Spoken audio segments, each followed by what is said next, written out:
नमस्कार दोस्तों, स्वागत है आपका मेरे YouTube channel Jitendra spot gardening में। उम्मीद करता हूँ आप अच्छे होंगे। दोस्तों, आज आपको एक ऐसे इंसेक्टिसाइड्स और पेस्टिसाइड्स के बारे में बताऊंगा जिसके बारे में सुनकर आप हैरान रह जाएंगे। इस पेस्ट कंट्रोल सॉल्यूशन के लाभकारी गुण ऐसे हैं, आप एक बार बनाना सीख गए तो आप इसका इस्तेमाल करना कभी नहीं छोड़ेंगे। इस zero cost organic powerful insecticide और पेस्टिसाइड्स को बनाना बहुत ही आसान है। सबसे अच्छी बात यह है कि इस पेस्ट कंट्रोल सॉल्यूशन को तैयार करने के लिए जिस चीज़ की ज़रूरत है उसका इस्तेमाल आपके हमारे घर में रोज ही होता है। चलिए ज़्यादा पहेलियाँ नहीं बुझाते हैं। दोस्तों, उत्तर भारत से लेकर दक्षिण भारत तक और पूर्वी भारत से लेकर पश्चिमी भारत तक चावल एक ऐसा भोजन है जो हर कहीं खाया जाता है। तो दोस्तों, जब आपके घर में चावल बनता है तो आप क्या करते हैं? जाहिर सी बात है, आप चावल को अच्छी तरह धोते होंगे। वॉश करने के बाद आप चावल का इस्तेमाल खाना पकाने में करते होंगे। लेकिन चावल वॉश करने के बाद आप पानी का क्या करते हैं? ज़्यादातर लोग इसे फेंक देते हैं। तो दोस्तों, ये जो पानी है जिसे आप रोज फेंक रहे हैं, यही है आज का हमारा मेन इंग्रेडिएंट, जिसके इस्तेमाल से आप एक पावरफुल इंसेक्टिसाइड और पेस्टिसाइड बना सकते हैं। आज इस वीडियो में मैं आपको इसी इंसेक्टिसाइड और पेस्टिसाइड के बारे में डिटेल में बताऊंगा।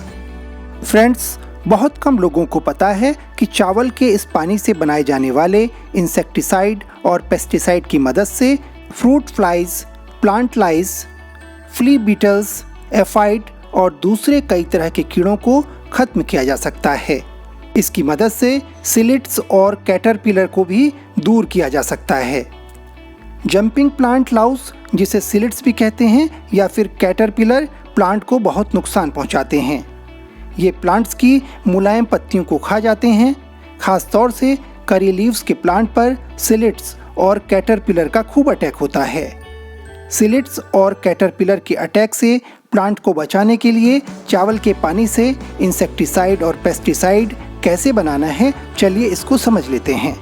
दोस्तों, अलग अलग तरह के प्लांट्स में चावल के इस पानी का इंसेक्टिसाइड और पेस्टिसाइड के तौर पर अलग अलग तरीके से इस्तेमाल किया जाता है। कुछ प्लांट में हम चावल धोने के बाद जो तुरंत पानी निकलता है, ताज़े पानी का इस्तेमाल कर सकते हैं, जबकि कुछ प्लांट्स में हमें इसे फर्मेंट करने की ज़रूरत होती है।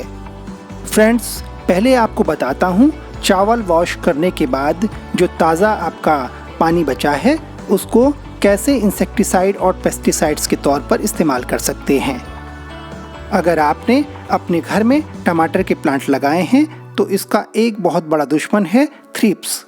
थ्रिप्स बहुत छोटे इंसेक्ट्स होते हैं जो टमाटर के पौधे की पत्तियों के क्लोरोफिल को खा जाते हैं और धीरे धीरे पौधे को मार देते हैं। थ्रिप्स को नष्ट करने के लिए सुबह सुबह चावल के पानी को टमाटर के पौधे पर छिड़कें। किसी स्प्रे बॉटल में भर लीजिएगा और फिर उसका स्प्रे टमाटर के पौधे पे कर दीजिएगा। ध्यान रखिएगा, टमाटर के पौधों के लिए आपको चावल का ताज़ा पानी लेना है। आप इस प्रोसेस को हफ्ते में 3-4 बार सुबह के वक्त करें। दोस्तों, थ्रिप्स के लिए चावल का पानी बहुत ही इफ़ेक्टिव है। इसी तरह दोस्तों, लॉन्ग बीन्स में सबसे कॉमन प्रॉब्लम है एफिड यानी माहू। माहू लॉन्ग बीन्स की पतली पतली कलियों को खा जाता है। एफिड बहुत तेज़ी से बढ़ते हैं, इसलिए इन्हें जल्दी कंट्रोल करना बहुत ज़रूरी होता है। एफिड्स को नष्ट करने के लिए सुबह के समय लॉन्ग बीन्स के पौधे पर ताज़ा चावल के पानी का स्प्रे कर दें। आप हफ्ते में 2-3 बार छिड़काव करेंगे तो एफिड से काफ़ी हद तक छुटकारा मिल जाएगा। दोस्तों, ये 2 तरीके थे जिसमें हमने चावल के ताज़ा पानी का इस्तेमाल किया। अब मैं बताता हूँ आपको एक दूसरा तरीका जिसमें चावल धोने के बाद जो पानी बचा है उसे फर्मेंट करना होता है। ये जो पानी बचा है इसे 3-4 दिन तक किसी कंटेनर में डाल करके ढक्कन लगा करके छोड़ देंगे। तो इस तरह का एक कंटेनर ले लीजिएगा।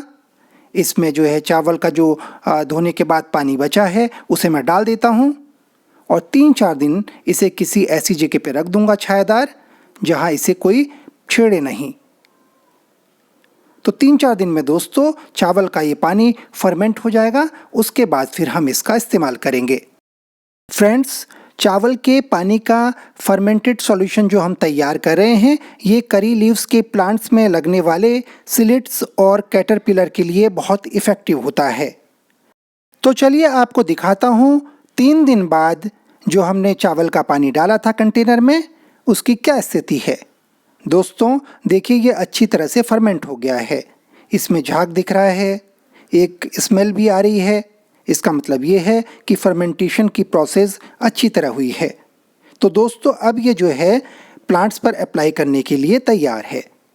तो इसे हम करी लीव्स के प्लांट्स पर अप्लाई कर सकते हैं, जिससे सिलिट्स और कैटरपिलर का अटैक कम हो जाएगा। दोस्तों इसे डायरेक्ट अप्लाई नहीं करना है, इस फर्मेंटेड पानी में 2 गुना पानी मिलाना है। इसका मतलब ये है कि अगर आपका 1 कप चावल का फर्मेंटेड पानी तैयार हुआ है तो आप उसमें 2 कप पानी और मिलाइएगा, यानी टोटल 3 कप सॉल्यूशन बनकर तैयार होगा। अब इस तैयार पानी को स्प्रे बोतल में भर करके अपने प्लांट्स पर छिड़काव कर दीजिए। दोस्तों चावल का ये पानी एक पावरफुल फर्टिलाइजर भी है। आप जब भी चावल से खाना बनाते हैं तो इसे धोने के बाद जो भी पानी निकलता है उसे आप स्टोर कर लीजिए और इस ताज़े पानी को अपने प्लांट्स में इस्तेमाल कीजिए। आप इसे सीधे कंटेनर में रूट्स के पास डाल सकते हैं। दोस्तों फलदार पौधों और सब्जियों के प्लांट्स के लिए तो ये बहुत ही फ़ायदेमंद है। तो उम्मीद करता हूँ आपको ये वीडियो इन्फॉर्मेटिव लगा होगा। अगर आपको ये वीडियो अच्छा लगा है तो आप इसे लाइक कीजिए, अपना फीडबैक बताइएगा और मेरे चैनल को सब्सक्राइब करना मत भूलिएगा। तो दोस्तों आप चावल के पानी से बने इंसेक्टिसाइड्स और पेस्टिसाइड्स के अलावा फर्टिलाइज़र का इस्तेमाल कीजिए और अपने गार्डन को खूब हरा भरा रखिए। इस वीडियो में फ़िलहाल इतना ही। आपसे जल्द ही फिर मुलाकात होगी किसी नए वीडियो और ढेर सारी इन्फॉर्मेशन के साथ। तब तक के लिए गुड बाय, टेक केयर।